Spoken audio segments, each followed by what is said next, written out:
Thank you. I'm here as a local blues fan only and a bit of a storyteller to issue a challenge to every other blues society in the world. I came here about 10 years ago, and from my first moment in this town, I've learned to respect the ghosts that are all around us here. My first day here, my wife's a teacher, she's a history teacher. We moved her books into her classroom. An old black man who was a janitor helped us, and I hoped he could maybe tell me where a good juke was. I said, "What kind of music you listen to?" He said, "Rock and roll, man. You know, buddy, Howlin' Wolf, BB, you know, rock and roll, Little Richard. Gotta be rock and roll." I think of him every day when I drive to work through a crossroads about a half a mile from here. You know, we use crossroads to talk about ghosts and blues music. And there's a really mystical crossroads there. There's a grave. It's a monument to a Civil War general. After the war, he founded an organization called the Ku Klux Klan. People wonder if we should tear down that kind of history, but as John Lee Hooker might say, that don't confront me. Because when I sit at that light, at that intersection, I see what's across the street. It is a temple to everything that is right with this world. It's Sun Studios.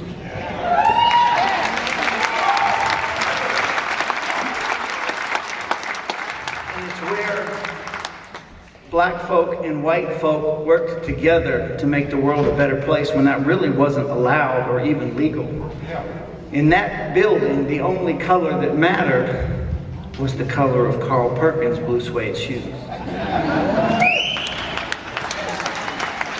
Isn't that how it should be? I'll tell you all that now when I drive through that same intersection, I think of this moment where I was 1 year ago in this theater, in your chair. And what I was looking at on this stage, where I'm standing now, was that general's grandson winning the International Blues Competition by singing arm in arm a cappella with a black man named Lionel Young.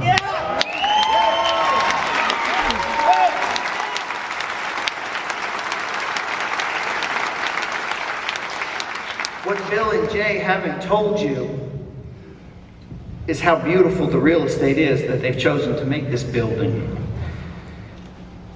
It is on the same intersection, at the same crossroads, with the biggest ghost that still hangs over this town. The Blues Foundation, about a block or two from here, is directly across the street from that balcony on the Lorraine Motel where Dr. King fell. What people don't know about Memphis, there were no riots here. They came together in that high school. The stadium, Crump Stadium, right outside my wife's windows. And black folk and white folk held hands and they sang together. And they used music to heal. Music is so powerful. At any moment, a musician can turn a beat, or he can keep it silent. He can make a sound, or he can be silent. And the music changes by whether he chooses to make a sound or be silent. And we are at that crossroads about making a sound or being silent, about the Blues Hall of Fame. There is also another slogan they use: if not us, who? If not now, when? We are at that crossroads, and we can use the blues to turn on a love light for the whole world to see at that crossroads of Memphis' darkest hour. I challenge every blues society in the world on behalf of the Memphis Blues Society, from New Orleans to New York, from Portland, Maine to Portland, Oregon, from Ontario, Canada to Osaka, Japan, from South Florida to South Chicago, go back where you came from, and throw a wang dang doodle of a blues concert. And use every one of these bands that have been here, because this has been awesome.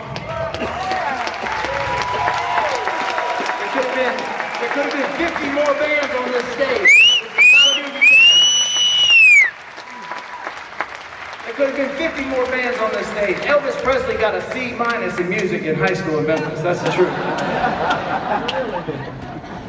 1 year from now, we'll come back and we'll stand at this stage and have a beautiful moment like we did 1 year ago. When all the blues societies come back. Can you raise 2,000, 5,000 at your concert? What can you do? All I know is more blues is a good thing. And in the spirit of being a polite local, while I was out there in the crowd, I found something. And if anybody knows a bass player named David Settlemore, you tell him Rattlebone Jones is looking for him. Thank you, Mr. Bone.